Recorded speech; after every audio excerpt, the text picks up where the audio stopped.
Okay, this shift, this movement from ambition to meaning, from the morning to the afternoon of your life, generally it's preceded by what we call a quantum moment.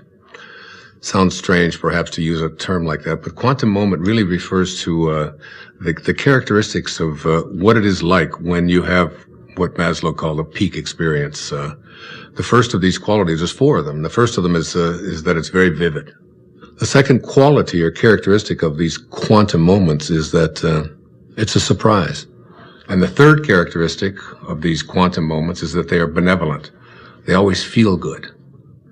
The fourth and final quality is that it's enduring. That is, it isn't just something that comes and then goes and it's out the window. It lasts with you forever. For example, I left drinking behind in my life 21 years ago.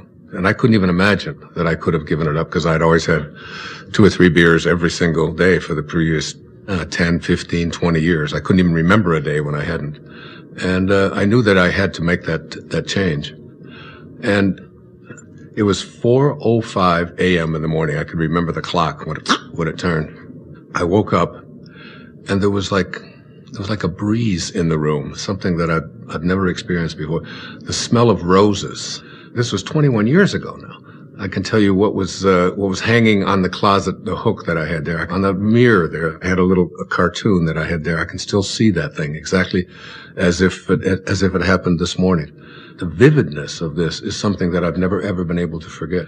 I can remember how surprised I was at what was happening at that time. It was almost as if some kind of force had taken over, and I was just amazed by it. It's like when the moment is right, when you are in a different state, in a different place in your life, exactly what is supposed to happen will happen for you. The low points in your own life, these times when you think that nothing could go any worse, oftentimes are the things that we need to propel ourselves to a higher place. Let me give you an example. The night before that moment that I just described to you, I had taken my entire family, 5 children, and my wife, and we had all gone to this restaurant. And like I always did, every single time I went to a restaurant, I ordered not just 1 beer, but 2. And that was so that in case the waiter wasn't there when I wanted my second one, I would be able to have it. And the waiter said to me, "Oh, excuse me, sir." He said, "I'm sorry, but I can't serve you alcohol." And I said, "Why?" He said, "Well, last night one of our waiters served someone who was underage, and we had our license suspended." I said, "Come on, we're getting out of here." And I made each one of my children get up, get back into the car, strapped into their car seats and so on. My wife, who God knows had so much to do and it was such a hardship for her, but it didn't seem to matter to me at that time because I wanted to have my beers and I was making myself more important than everyone else. And we drove off and went to another restaurant. And I can remember thinking that night as I went to sleep how ashamed I was. My wife tried to talk to me a little bit about it, but I would have none of it. I was right, and that's just what the ego always makes you. It makes you right. And that night, that experience that I had at 4:05 a.m. the next day, not only did it get me off of alcohol, it probably saved my life. It transformed my life in so many different ways. Once you're in that state of God realization, you'll understand things like your intuition. That is that inner calling that says, go this way instead of that way. Try this. Don't be afraid of that.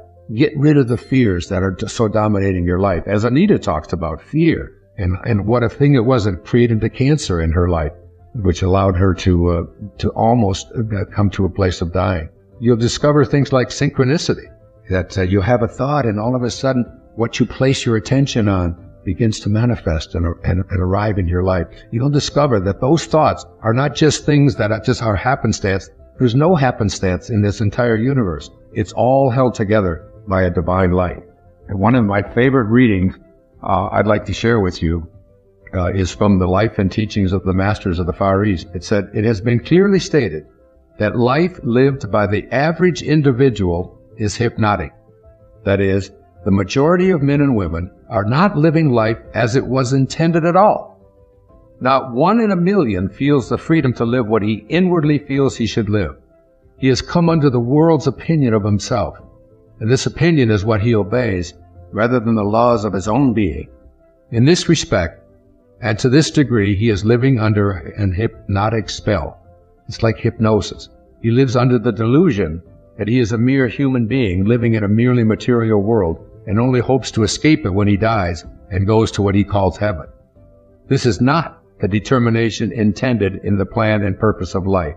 Obedience to one's inner nature, the expression of life as he instinctively feels it ought to be expressed, is the very foundation of the life which the masters reveal as the only true mode of living. That is very powerful awareness, that you are not this body that you're in, this body that comes and goes. You are the invisible divine intelligence within, the same intelligence that allows a clay pot to exist.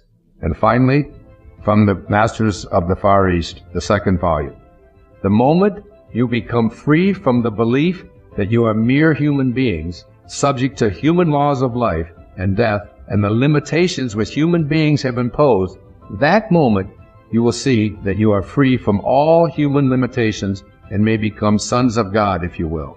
The moment you realize that you are divine, that you are free from all limitations and possessed of the strength of divinity, and you know that this divinity is the place where being comes most directly in contact with God, man is then beginning to see and know that this divinity is not something to be injected into each other from without. He is beginning to know that it is the very life of each and every person, your essence, the light within you.